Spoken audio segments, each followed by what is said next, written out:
Good morning all of you. आज हम सब सोयाबीन के बारे में अध्ययन करेंगे। सोयाबीन की खेती, इसमें हम देखेंगे पहले सोयाबीन का बॉटनिकल नेम ग्लाइसिन मैक्स है और इसकी जो फैमिली है लेगुमिनेसी या फेबेसी, इसको भी कहते हैं, जो दलहनी होता है। ठीक है, इसका महत्व एवं उपयोग, महत्व और उपयोग तो इसका बहुत ज़्यादा है। सोयाबीन वैसे तो खाद्य फसल है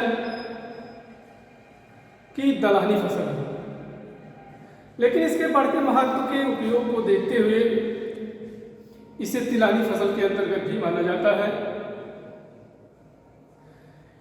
इसमें लगभग 40 से 42% प्रोटीन, 20 से 22% तेल पाया जाता है। जो प्रोटीन है आपके या खाद्यान्न फसलों में सबसे ज़्यादा प्रोटीन अगर कोई वनस्पत प्रोटीन है तो वह सोयाबीन से मिलने वाली प्रोटीन है और तेल की पर्याप्त मात्रा में इसमें पाई जाती है।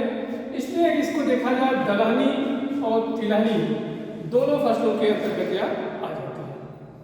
ठीक है, अब इसका उपयोग है क्या? इसका उपयोग जैसे दूध है, सोया दूध है, दही है, सोया पनीर है, सोया नमकीन है, दाल है, बिस्कुट है, वार्निश है, साबुन, स्याही, रंग। ठीक है, तो सोयाबीन की जो दूध होता है इससे दूध भी बनाया जाएगा और दूध जब बनने के बाद उसे दही और पनीर भी बनाया जा सकता है। यहाँ तक कि सोया बड़ी भी इसकी बनती है। इसमें आपको जो नमकीन, दाल है, बिस्किट है तो बनते ही हैं, साथ साथ आपको पेट में काम आने वाला जो वार्निश होता है, हल्का तेल, इसका बनाया जाता है। और साबुन उद्योग में वेजिटेबल फैट भी इसमें डाला जाता है, स्याही में भी, रंग में भी और रोटी। और एक बात आई, दलहनी फसल के साथ साथ खाद्यान्न फसल भी मानी जाती है कुछ केस में। जो ये रोटी कैसे बनेगी? आप गेहूं के साथ सोयाबीन को पीस करके रोटी बनाते हैं तो रोटी एक पौष्टिक रोटी मिलती है। इसलिए सोयाबीन का उपयोग हमारे भोज्य पदार्थ में कई तरह से बढ़ जाता है। जिसका है जलवायु, क्या करते हैं, जलवायु है जो शीत ऋतु से लेकर, शीत जलवायु से लेकर उष्ण जलवायु तक इसकी आवश्यकता होती है या इस कंडीशन में अच्छी ग्रोथ कर लेते हैं। तो आगे है बीज का अंकुरण। इसका जो बीज का अंकुरण है, अगर 15 सेंटीग्रेड तापमान है तो बीज का अंकुरण अच्छी तरीके से हो जाता है। और इसमें जो आपका अगर 20 से 25 सेंटीग्रेड तापमान है, इस तापमान पर अच्छी तरीके से पौधा डेवलप करता है, वृद्धि करता है, उतना विकास अच्छी तरीके से कर लेता है। इसमें हम देखेंगे अगर इसकी तापमान में गिरावट आती है थोड़ा बहुत तो उसको अपने सहनशीलता उसकी होती है तो सहन भी कर लेता है। सोयाबीन की खासियत है। आगे है उन्नतशील प्रजातियां। सोयाबीन की जैसे प्रजातियां हरा सोया, पंत सोया, समृद्धि, प्रतिष्ठा, प्रतिकार, MP4, H7, ये जो प्रजातियां हैं ये आपके उन्नतशील प्रजातियां हैं आपकी सोयाबीन की। और इसके लिए इस चीज में और आपको बता दें, या पूरे विश्व में जो अमेरिका है, अमेरिका में सबसे ज़्यादा सोयाबीन की खेती होती है, उसके बाद भारत में, और भारत में सबसे ज़्यादा मध्य प्रदेश में, MP में। तो MP को अधिक उत्पादन करने के नाते MP को सोया प्रदेश भी कहा जाता है। तो फिर अपने टॉपिक पर लौट कर आते हैं भूमि। इसके लिए भूमि बहुत जीवांश युक्त तो नहीं चाहिए, लेकिन अगर दोमट भूमि है इसके लिए अच्छी मानी जाती है। तो इसमें हम भूमि की तैयारी कैसे करते हैं? 2-3 बार मिट्टी पलटने वाले हल से जुताई करके फिर उस पर प्रत्येक जुताई बाद हम पाटा लगा देते हैं। मिट्टी पूरी भुरभुरी हो जाती है। तो इस तरीके से हम इसकी तैयारी कर लेते हैं। खाद एवं उर्वरक, खाद एवं उर्वरक, इसको तो खाद की विशेष आवश्यकता नहीं होती, केवल उर्वरक की आवश्यकता होती है। खाद के लिए इसलिए आवश्यकता नहीं होती क्योंकि यह दलहनी फसल है। दलहनी फसल होने के नाते यह अपनी जड़ों में जो गांठें होती है, राइजोबियम की गांठें, उन गांठों से यह वायुमंडल से नाइट्रोजन को खींच लेता है। इसलिए इसको खाद की विशेष आवश्यकता नहीं होती, लेकिन होती है, लेकिन बहुत कम होती, नाम मात्र होती। ठीक है, तो इसलिए हम खाद को डालते भी नहीं है बहुत ज़्यादा। तो लेकिन उर्वरक हमको चाहिए। उर्वरक में हमने अभी आपको पहले बता दिया, जो नाइट्रोजन की पूर्ति होती है वह वायुमंडल से कर लेता है, लेकिन फिर भी बुआई के समय, खेत की तैयारी करते समय, अंतिम जुताई में हम 20 किलोग्राम नाइट्रोजन, 80 किलोग्राम फास्फोरस और 60 किलोग्राम पोटाश देते हैं। तो इसमें नाइट्रोजन देने का तात्पर्य क्या है? नाइट्रोजन देने का तात्पर्य यह पहले कि जब पौधा अंकुरण करता है तो उस समय उसकी जड़ें, जो राइजोबियम की गांठें हैं, विकसित नहीं होने पाती। प्रारंभिक वृद्धि के लिए 20 से 25 किलोग्राम तक नाइट्रोजन हम दे देते हैं, और सभी खाद फास्फोरस और पोटाश अंतिम जुताई के समय हम खेत में डाल देते हैं, उसकी जुताई कर देते हैं। हो गया आपका। इसके बाद देखिए जो बीज दर है, 75 से 80 किलोग्राम बीज, जिसका अंकुरण 75 से 80% हो, तो 1 हेक्टेयर के लिए 75 से 80 किलोग्राम बीज पर्याप्त होता है। बात आती है बीज उपचार की। इस बीज का उपचार हम कैसे करते हैं? दलहनी फसल है, इसके लिए हम राइजोबियम कल्चर लेते हैं। राइजोबियम कल्चर जो है जीवाणुओं से बना होता है। तो 250 ग्राम कल्चर का पैकेट आता है। 250 ग्राम कल्चर का पैकेट 10 किलोग्राम बीज के उपचारित करने के लिए पर्याप्त होता है। उस पैकेट को हम लेते हैं। उसके बाद 50 ग्राम गुड़ और आधे लीटर पानी में हल्का गुनगुना कर लेते हैं। गुनगुना करने के बाद उस बीज को 10 किलोग्राम बीज को लेते हैं और कल्चर को लेते हैं। कल्चर को पानी में हम मिला देते हैं। जब पानी में कल्चर अच्छी तरीके से मिल जाए तो हम किसी फर्श पर रख करके बीज को हल्के हल्के हाथों से उस पर लगा देते हैं, ताकि ये कल्चर की जो परत है वह पूरे बीज पर लग जाए बराबर मात्रा में।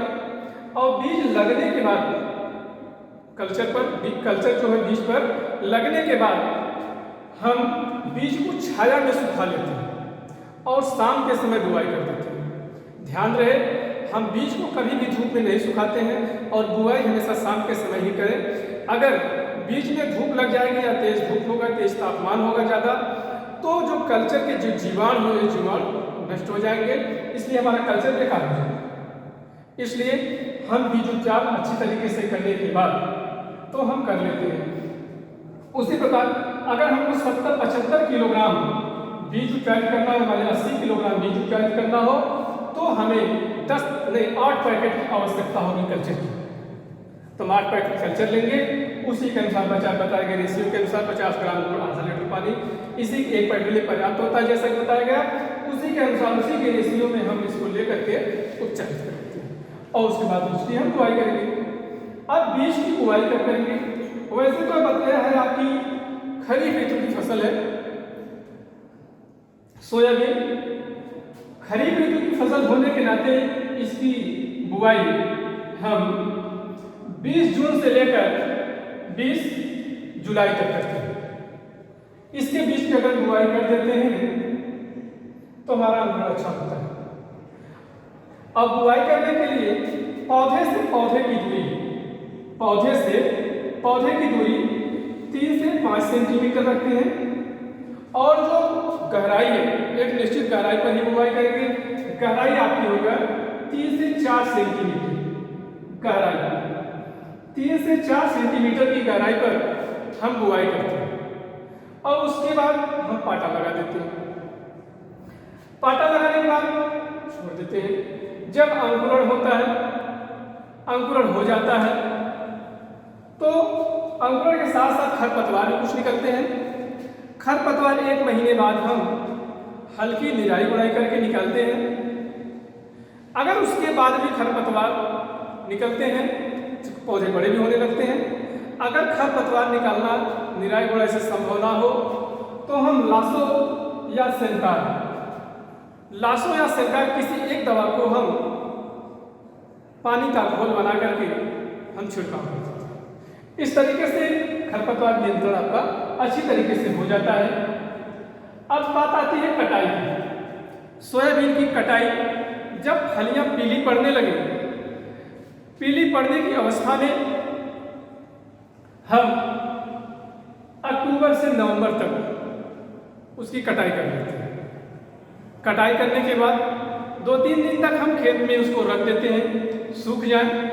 सूखने के बाद हम उठा कर लाते हैं खलिहान में, बैलों का दाएं चलाते हैं या आधुनिक अब तो यंत्र बन गए हैं जो मशीनों से इसकी बीज को या दाने को हम निकाल देते हैं।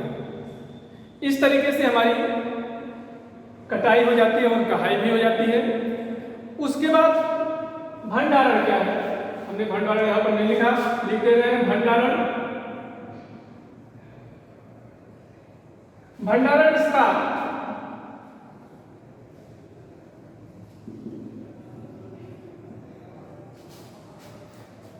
भंडारण के लिए हम दाने को सुखाते हैं। जब 20% तक नमी रह जाए दाने में तो हम उसको स्टोर कर लेते हैं अच्छी तरीके से। इस तरीके से इन सब अच्छी तरीके से क्रियाएं करने के बाद, एक उन्नतशील किसान के तरीके से खेती करने के बाद, वैज्ञानिक तरीके से खेती करने के बाद हमें लगभग 1 हेक्टेयर से 20 से 30 कुंतल दाने की उपज प्राप्त हो जाती है। अब आया इसका फसल चक्र, हमें क्या होना चाहिए। फसल चक्र में हम तो अपनाएंगे, अगर 1 वर्षीय फसल चक्र हम ले रहे हैं तो 1 वर्षीय फसल चक्र में सोयाबीन, आलू और मक्का। सोयाबीन को हमने बो दिया जून जुलाई महीने में और या अक्टूबर नवंबर के महीने में कट जाता है तो पछेती आलू हम बो सकते हैं। आलू बोने के बाद फिर मक्का बो सकते हैं जायद की फसल में। इस तरीके से 1 वर्षीय फसल हमारी हो जाती है।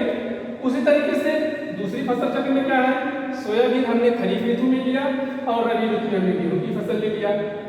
तीसरा है सोयाबीन को हमने इसमें खरीफ ऋतु में लिया और वहीं रबी ऋतु में हमने आलू की फसल को ले लिया। अब ये तो 1 वर्षीय फसल है।